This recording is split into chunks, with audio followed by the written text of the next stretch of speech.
A massive misinformation campaign that's been going on for thousands of years around the words sin and sacrilege. When you understand the true meaning of these words, it could radically shift your understanding of yourself and your experience of the nature of reality.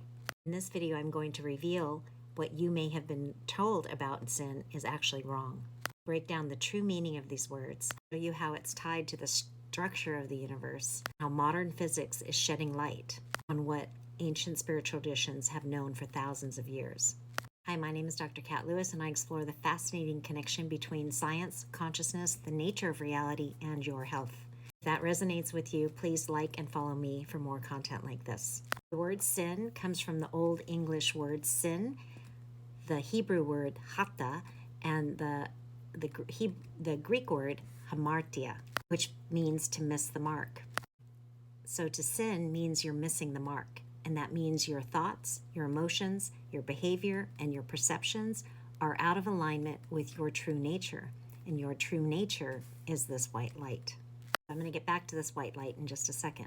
The true understanding of this word, sin, is not for punishing you or telling you you're doing something wrong. It's to help you realign to your true nature and look at the qualities of that light. It's whole, it's complete, it's beyond space and time, so that means it's eternal. It's limitless because I'm going to get to this in just a second, but for now it's limitless and it's blissful. So this is where modern physics converges with ancient wisdom. Modern physics is revealing that this white light is everywhere. It is what is creating the physical world. It divides itself and creates all of us and the material objects that we see. Even this empty space, it's actually right here, right now. We just can't see it with our physical senses unless you reach a certain state of consciousness, and then you can begin to see it. So this light manifests itself in two ways, either as material objects or as minds, as separate souls. Where it's not manifesting, it looks like empty space. We experience it as empty space. So we live in a mind, and we've been denying it. We live in the mind of God, and we've been denying it. When we deny what is sacred, when we deny what we are in, then we experience that type of world. Some physicists are referring to this as a mind. Sir James Jean was an English physicist who said the universe looks more like a great thought than a great machine. So at the basis of the physical world is this unified field, and it is everywhere. And it contains all the information and all the energy that is creating the material world. So all the ideas, so all the knowledge, the information is held in that. It's a mind. It's holding information. And then it generates the physical world. And we are not separate from it. This is the major teaching in the Bible, that man was made in the image of God. Now, man doesn't mean the human body. Man comes from the root word manas, which means mind. As a seemingly separate mind or soul, you have the same nature as the divine. Your true self is eternal, ever-present, blissful awareness. When you're out of alignment with that, then you're sinning. When you deny this light in others, when you don't recognize this light in other people, despite their behavior, then you're denying you'll see that you're denying it in yourself, because you can't criticize them and be aware of this light in yourself at the same time. It's not possible. So you'll see that when you're judging others, when you're criticizing others, you've lost awareness of this light in yourself. When we are feeling disconnected, when we are feeling limited, when we are feeling incomplete, when we are feeling powerless, then we're missing the mark.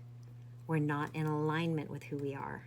So when you start aligning with this light, when you start realizing that it's there, that it's shining through every single particle of your being, it's creating your physical body, it's creating the physical world that you see in front of you, and even others who are not behaving like you'd like, then you start aligning with it.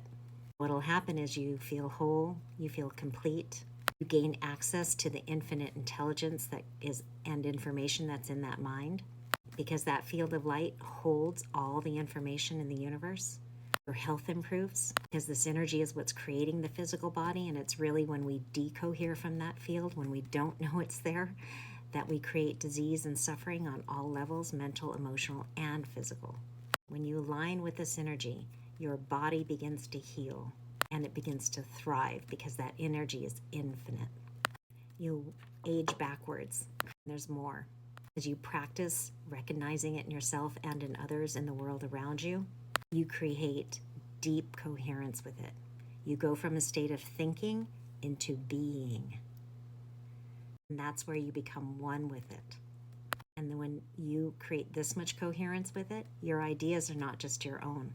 They are supported by the very forces of nature. Because all the laws in physics that are creating the physical world are coming from this field. So you move into harmony with the laws of physics, and life begins to flow effortlessly. There's this idea among religious people that when you claim yourself as divine, it's sacrilege. But not claiming yourself as divine is sacrilege. What does sacrilege mean?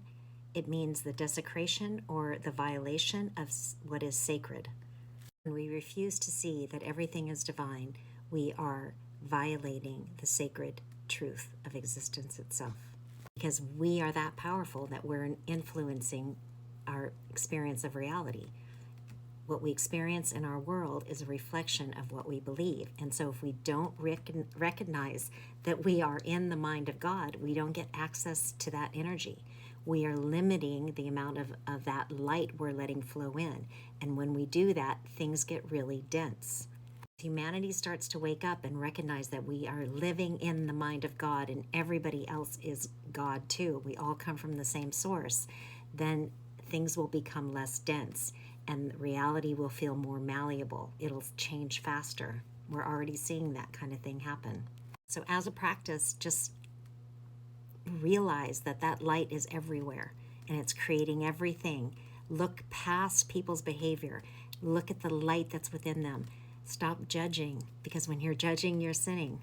You're out of alignment. I have to remind myself to do this too. And we were just taught. We were taught how to condemn others. We were taught how to judge. And we came for the journey to go through from this not knowing to knowing. So this is part of the process. But just refuse to not see the light. Always see the light, no matter what's going on. And then just notice what happens to your life. We can also say, God is, God is, God is. So look at everything you see. Feel inside your body and say, God is, God is, God is. Type it in the comments. God is, God is, God is. So achieving that level of alignment where you just are being with the field takes practice.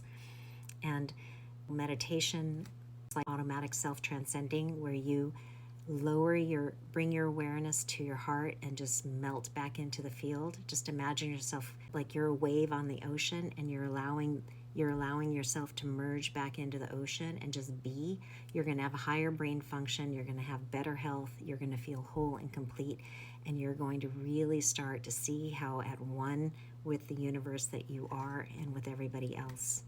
If you've liked this content, please like, share so others can benefit, and follow me for more information.